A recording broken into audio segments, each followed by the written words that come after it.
ಆಕೆ ನಾಯಿ ಮರಿಗಳನ್ನ ನೋಡ್ಕೊಳ್ಳೋಕೆ ಅಂತಾನೆ ಕೆಲಸಕ್ಕೆ ಬಂದಿದ್ದು. ಒಂದಿಷ್ಟು ದಿನ ಚೆನ್ನಾಗೇ ಇದ್ದವಳು ಈಗ ರಣ ರಾಕ್ಷಸಿ ಆಗಿದ್ದಾಳೆ. ನಾಯಿ ಮರಿ ಮೇಲೆ ಅದೇನ್ ಸಿಟ್ಟಿತ್ತೋ ಏನೋ ಅಟ್ಟಹಾಸ ಮೆರೆದಿದ್ದಾಳೆ.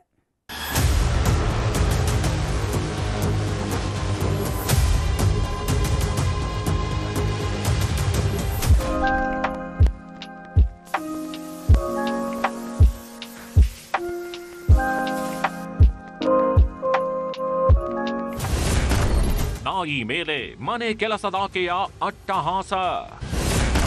ನೆಲಕ್ಕೆ ಎತ್ತಿ ಎತ್ತಿ ಬಡಿದ್ಲು, ಒಂದೇ ಗೇಟಿಗೆ ಕೊಂದ್ಲು. ಶಿವ ಶಿವ, ಇವಳೇನ್ ಮನುಷ್ಯಳು ಇಲ್ಲ ರಾಕ್ಷಸಿಯೋ ಒಂದು ಗೊತ್ತಾಗ್ತಿಲ್ಲ. ಮನುಷ್ಯತ್ವವನ್ನೇ ಮರೆತವಳು ಅದ್ ಹೇಗೆ ಅಟ್ಟಹಾಸ ಮೆರೀತಿದ್ದಾಳೆ ನೋಡಿ. ಮೂಕ ಪ್ರಾಣಿ ಅನ್ನೋದನ್ನು ನೋಡದೆ ನೆಲಕ್ಕೆ ಬಡಿದು ಕೊಂದು ಹಾಕಿದ್ದಾಳೆ. ಲಿಫ್ಟ್ ಬಾಗಿಲು ಕ್ಲೋಸ್ ಆಗ್ತಿದ್ದಂತೆ ಈಕೆಯ ಹೆಣ್ತನದೊಳಗಿದ್ದ ರಾಕ್ಷಸಿ ಹೊರಬಂದಿದ್ದಾಳೆ. ಚಿಕ್ಕ ನಾಯಿ ಮರಿಯನ್ನ ಬಟ್ಟೆ ಒಗೆದಂತೆ ಬಡಿದು ಒಂದೇ ಒಂದು ಏಟಿಗೆ ಕೊಂದು ಹಾಕಿದ್ದಾಳೆ. ಮನುಷ್ಯರಿಗೆ ಅತಿ ಹೆಚ್ಚು ಅಟ್ಯಾಚ್ ಆಗೋ ಪ್ರಾಣಿ ಎಂದರೆ ಅದು ಶ್ವಾನ ಮಾತ್ರ. ಹೀಗಾಗಿಯೇ ಈಗೀಗ ನಾಯಿ ಸಾಕೋರು ತುಂಬಾ ಆಗಿದ್ದಾರೆ. ಅದರಲ್ಲೂ ಈ ಸಿಟಿಯ ಹೆಣ್ಮಕ್ಳಂತೂ ಸ್ವಂತ ಮಕ್ಕಳಂತೆ ಸಾಕ್ತಾರೆ. ಈ ಹೆಣ್ಣು ಮಗಳ ಹೆಸರು ರಾಶಿ ಪೂಜಾರಿ ಅಂತ. ಬಾಗಲೂರಿನ ಅಪಾರ್ಟ್ಮೆಂಟ್ನಲ್ಲಿ ವಾಸವಿದ್ದ ಈಕೆ ತನ್ನ ಜೊತೆ 2 ಮುದ್ದಾದ ನಾಯಿ ಸಾಕಿದ್ಲು. ಈ ನಾಯಿ ಮರಿಗಳಿಗೆ ಏನಿಲ್ಲ ಅಂದ್ರೂ ಸಾವಿರಾರು ರೂಪಾಯಿ ಬೆಲೆಗಿದೆ.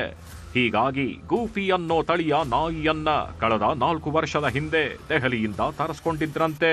ಹೀಗಾಗಿ ಇವುಗಳನ್ನ ನೋಡ್ಕೊಳ್ಳೋದಕ್ಕೆ ಅಂತಾನೆ ಕೆಲಸಕ್ಕೆ ಒಬ್ಬರನ್ನ ನೇಮಿಸಿಕೊಂಡಿದ್ರು. ಆಕೆಯೇ ಈಗ ಮುದ್ದಾದ ನಾಯಿಯನ್ನ ಕೊಂದು ಹಾಕಿರೋದು. ನಾಯಿಗೆ ಕಚ್ಚಕ್ಕೂ ಬರಲ್ಲ, ಏನು ಗೊತ್ತಿಲ್ಲ. ಅದಕ್ಕೆ ನೀವು ಒಂದು 4 ಪೆಟ್ಟು ಹೊಡೆದ್ರು ಕೂಡ ಅವ್ನು ಪುನಃ ಬರ್ತಾನೆ. ಅಂತ ನಾಯಿಯನ್ನು ಅವಳು ಲಿಫ್ಟ್ ಅಲ್ಲಿ ಅದು ಹೆಂಗ್ ಎಸ್ತಿದ್ದಾಳೆ ಅಂದ್ರೆ, ನನ್ ಬಟ್ಟೆ ಕೂಡ ಹಂಗ ಹೊಸಿಯಲ್ಲ ಅಂತ ಹಾಗೆ ಮಾಡ್ಬಿಟ್ಟಿದ್ದಾಳೆ ಅವಳು. ಪ್ರಾಣನೇ ಬಿಟ್ಟು ಹೋಗಿದೆ ಅದ್ರದ್ದು ಲಿಫ್ಟ್ ಅಲ್ಲೇ. ಒಂದ್ ದಿವಸ ಸಾಯ್ಲೇಬೇಕು, ತೊಂದ್ರೆ ಇಲ್ಲ ಅಂತ ತಲೆಲಿತ್ತು. ಇದು ನೋಡ್ಬಿಟ್ಟು ಕೊಂದಾಕಿದ್ಲಲ್ಲ ಅವಳು, ಸಾಯ್ಸಿ ಬಿಟ್ಲಲ್ಲ ಅಂತ ಮರೆಯಕ್ಕೆ ಸಾಧ್ಯ ಇಲ್ಲ ನನಗೆ ಜೀವನ ಪೂರ್ತಿ. ಅಂದ್ರೆ ಇನ್ನೊಬ್ರ ಮೇಲೆ ನಂಬಿಕೆನೂ ನನ್ಗೆ ಬರಕ್ಕಿಲ್ಲ ಇನ್ನು. ಇವಳೇ ನೋಡಿ ಮುದ್ದಾದ ನಾಯಿ ಮರಿಯನ್ನ ಕೊಂದು ಹಾಕಿದ ಪರಮ ಪಾಪಿ. ಈಕೆ ಹೆಸರು ಪುಷ್ಪಲತಾ ಅಂತ. ರಾಶಿ ಪೂಜಾರಿ ಕೆಲಸಕ್ಕೆ ಹೋಗ್ತಿದ್ರಿಂದ ಕಳೆದ 1.5 ತಿಂಗಳ ಹಿಂದೆ ಈಕೆಯನ್ನ ಕೆಲಸಕ್ಕೆ ಸೇರಿಸಿಕೊಂಡಿದ್ರು. ಮೊದಲೆಲ್ಲ ನಾಯಿ ಮರಿಗಳನ್ನ ಚೆನ್ನಾಗೇ ನೋಡ್ಕೊಂಡಿದ್ಲು.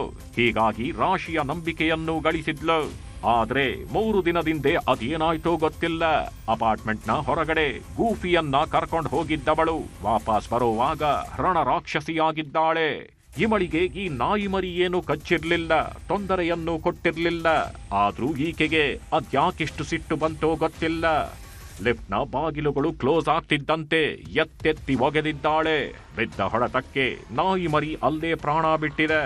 ಯಾವಾಗ ಗೂಫಿ ಡಾಗ್ ಸಾವನ್ನಪ್ತೋ ಕಿಲಾಡಿ ಆಂಟಿಯ ಕಳ್ಳಾಟ ಶುರುವಾಗಿದೆ. ಗೂಫಿಗೆ ಹಾರ್ಟ್ ಅಟ್ಯಾಕ್ ಆಗಿದೆ ಅಂತ ಹಸಿ ಕತೆ ಹೇಳಿದ್ಲು. ಆದ್ರೆ ಲಿಫ್ಟ್ ನಲ್ಲಿ CCTV ಇದೆ ಅನ್ನೋದನ್ನೇ ಮರೆತಿದ್ಲು. ಕೊಲೆಗಾರ್ತಿಯ ಸಂಚು ಅರಿಯದ ರಾಶಿ ಪೂಜಾರಿ ಈಕೆ ಹೇಳಿದ್ದೇ ಸತ್ಯ ಅಂತ ನಂಬಿಕೊಂಡಿದ್ದಳು. ಕೊನೆಗೆ ರಾಶಿಗೆ ಅನುಮಾನ ಬರೋದಕ್ಕೆ ಶುರುವಾಗಿದೆ. ಬಾಗಲೂರು ಪೊಲೀಸ್ ಠಾಣೆಗೆ ದೂರು ನೀಡಿದ್ದಾರೆ. ಪೊಲೀಸರು CCTV ಪರಿಶೀಲಿಸುತ್ತಿದ್ದಂತೆ ಹಂತಕಿಯ ಅಸಲಿ ಕೃತ್ಯ ಬೆಳಕಿಗೆ ಬಂದಿದೆ.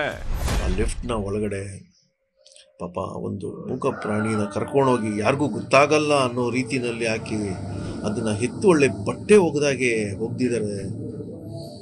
ಮನಸ್ಸಾದ್ರೂ ಹೇಗೆ ಬರುತ್ತೆ ಇಂಥ ಜನಕ್ಕೆ ಈ ರೀತಿ ಮಾಡೋದಿಕ್ಕೆ? ನಿಜವಾಗ್ಲೂ ಬಹಳ ಬೇಜಾರಾಗುತ್ತೆ. ಅವ್ರಿಗೆ ನಿಜವಾಗ್ಲೂ ಘನ ಸರ್ಕಾರ ಒಂದು ಪ್ರಾಣಿಗಳ ಬಗ್ಗೆ ಮುಂದಿನ ದಿನಗಳಲ್ಲಿ ಒಂದು ದೊಡ್ಡ ಕಾನೂನು ಹೊರಬರಬೇಕಾಗಿದೆ. ಇಂಥವ್ರಿಗೆ ಕೆಟ್ಟ ಇಂಥ ಮನಸ್ಥಿತಿ ಇರೋರಿಗೆ ಮೊದಲು ಶಿಕ್ಷೆ ಆಗ್ಬೇಕು. ಒಟ್ನಲ್ಲಿ ನಾಯಿ ನೋಡ್ಕೊಳ್ಳೋದಕ್ಕೆ ಅಂತಾನೆ ಕೆಲಸಕ್ಕೆ ಸೇರಿದವಳು ಮೂಕ ಪ್ರಾಣಿಯನ್ನ ಘೋರಾತಿಘೋರವಾಗಿ ಕೊಂದಿದ್ದು ಮಾತ್ರ ದುರಂತ. ಶರಣು ಹಂಪಿ, ನ್ಯೂಸ್ 18 ಬೆಂಗಳೂರು.